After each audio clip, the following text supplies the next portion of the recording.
So in this lesson, we're looking at the last of the triangle congruence theorems.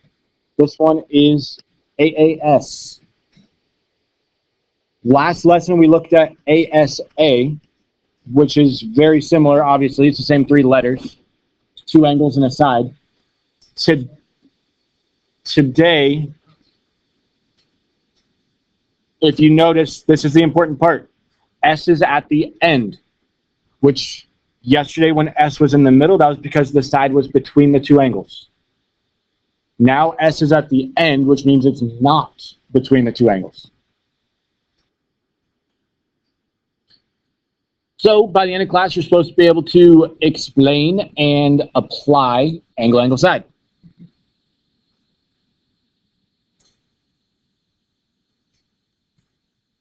These triangle proofs are going to be used throughout geometry, and it's a really important concept. So you've got to be able to do angle, angle, side, all of these triangle proofs. And you know you got it when you can determine what's needed for angle, angle, side. Hint, two angles and a side. All right, so let's take a look.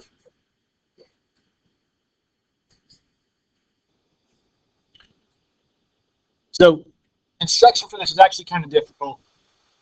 I'm not going to go through the entire thing. I will explain it. It is, we have to have the non-included side, which means we're going to put one of our angles first. So here's our blue angle. You could construct that right there. Those angles would be congruent. And then we could actually mark off our non-included side so that the non-included side is equal congruent to that side right there.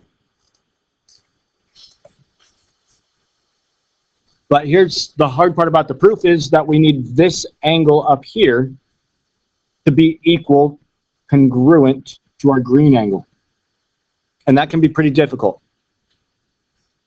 But if we go back to way earlier this unit, 3.1, we talked about triangles. And the three angles of a triangle always add to equal 180. So that means this other angle here is pretty much determined because we know two angles. We know these two angles, which means this one's going to be whatever makes a straight line. So that's exactly what we're doing here. We actually are going to take, you can construct the green angle right here next to our blue angle, which then means that you get a straight line. And this would be the third angle. So here's your third angle. So this third angle is what would have to be, whoops, I want big.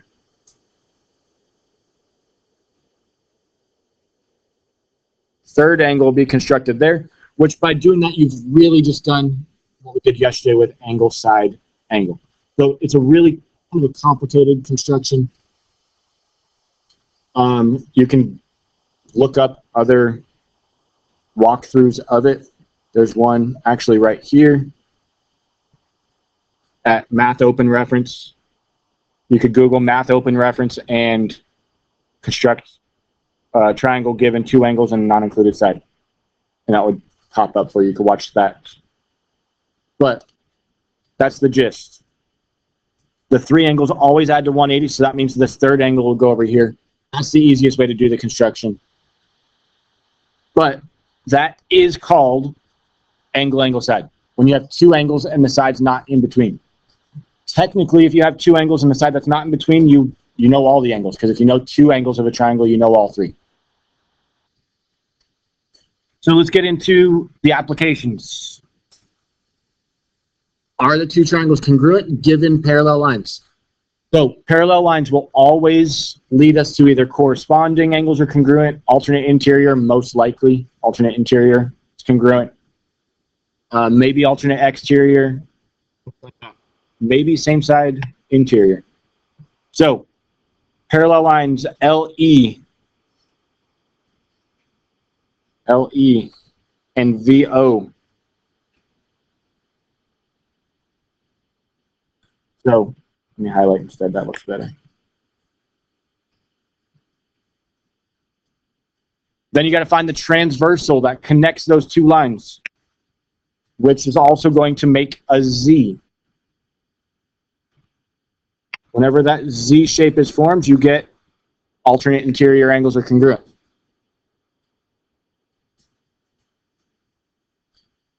We're also told right here in the given, angle E is congruent to angle O. Since we already did one arc, now we got to do two arcs.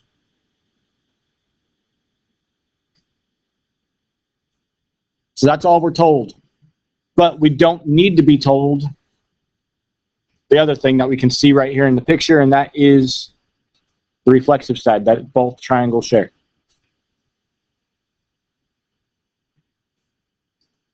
So we've got two angles. The side is not between those angles. Yesterday we looked at when the side was between the angles.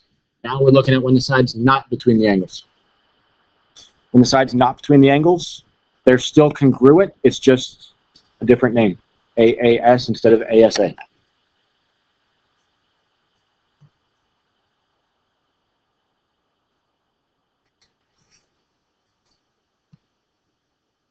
So pretty easy since we practiced all the other stuff. So here's a kind of tricky one. We've got two angles marked here. We've got two sides marked. And this drawing is trying to trick you into saying that they're reflexive. But they're not quite reflexive because one of them starts here and goes to A, and then the other one starts here and goes all the way to S. So they look like they're pretty close in the same length. We don't know if they're the same length. They're definitely not completely overlapping, so that's not reflexive. So here, no. If we had that, that still wouldn't be angle side. It wouldn't be angle side. It might be side angle side if that worked out. But we need something else. We don't have enough information here. We definitely don't get reflexive. It's close to getting reflexive, though. We need something else. So to do angle side,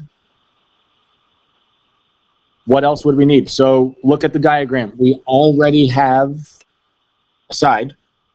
That's taken care of. We got an angle. So we need the other angle.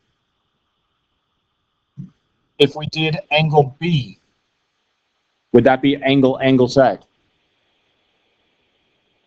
So if we did angle B, that would be angle. Here's our other angle. The side's in between them. So that would be angle side. That's not what we want. We need the other angle. We need this angle over here at A. Then we have two angles and the side's not in between. Just because it says angle side. You got to be careful. Angle side. We need those two that I just marked in green. Now we got to name them. BAT.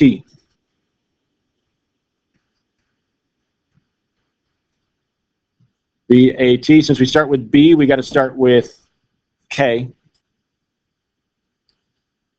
Then we got to go to where the angle is at E, and then it's going to end over there at S or A. Doesn't really matter.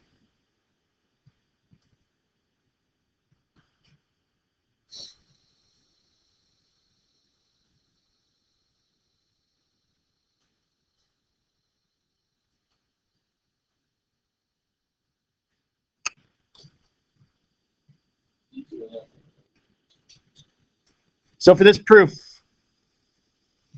we're going to mark up our diagram, and then we're going to work it a little bit backwards. We're going to, once we identify if it's angle side, side angle, side angle side, whatever it is, once we identify what it is, we're going to fill in our information that we need. So first, look at what we are told.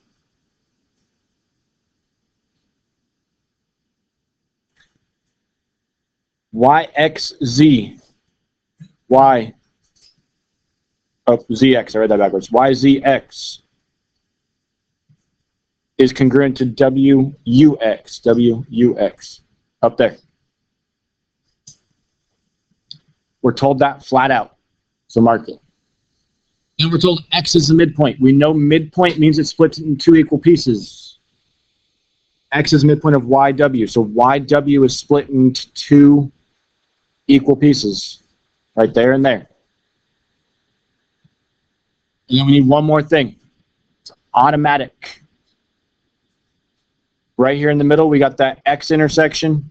We get vertical angles.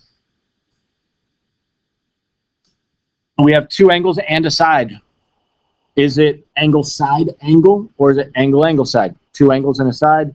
The side is not in between. So that's, if it's not in between, it's two angles and then the side. Angle angle side. Because the side's not in between those two angles. So let's write down what those angles were. The first angle we had was angle YZX. Was congruent to angle WUX.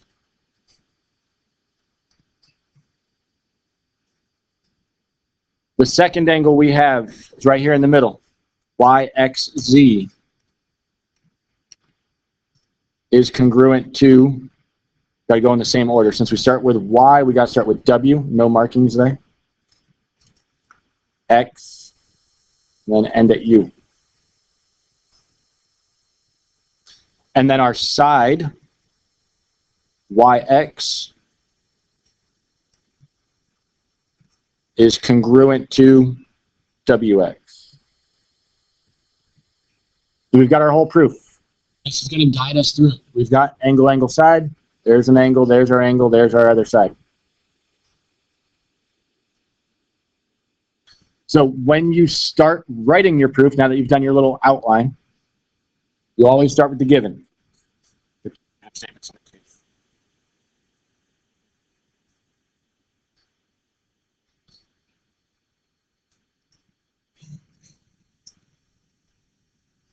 And then we're going to write these three statements. The order you write these three statements doesn't matter.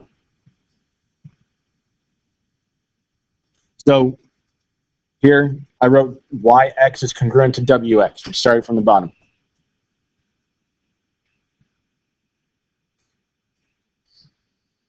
We knew that side though because that's the midpoint.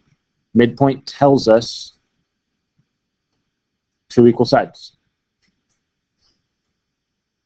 Then we're going to write one of those two angles. Well, we already wrote one of them actually. This one was given. YZX. That one was given. We already wrote it. Now we wrote that one. So the last thing we need to write is YXZ. Angle YXZ is congruent to angle WXU. Those were vertical angles when we marked it down. So now we've said all three of them. Once you say those three things, now you're going to say angle, angle, side. Two triangles are congruent by angle, angle, side.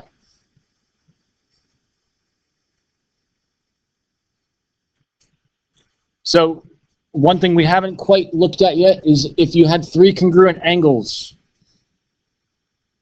will the triangles be congruent? Short answer is no, they won't be congruent because here's a 30, 60, 90 triangle. There's three congruent angles, or those three angles. I could draw another triangle just like it.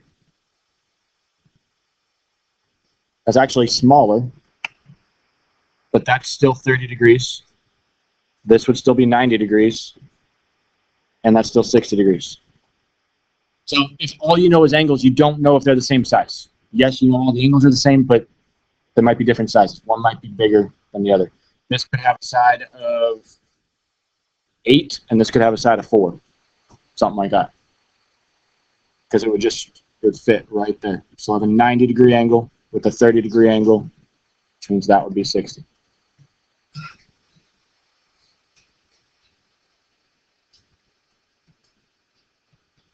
So angle, angle, angle does not work. Just like side, side angle does not work. We saw that on 3.3a notes.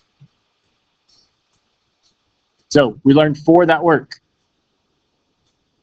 Side, side, side. Right around the new page. Now right here. Side, angle, side. Angle, side, angle. And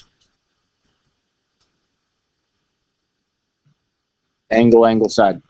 These are the 4 that work.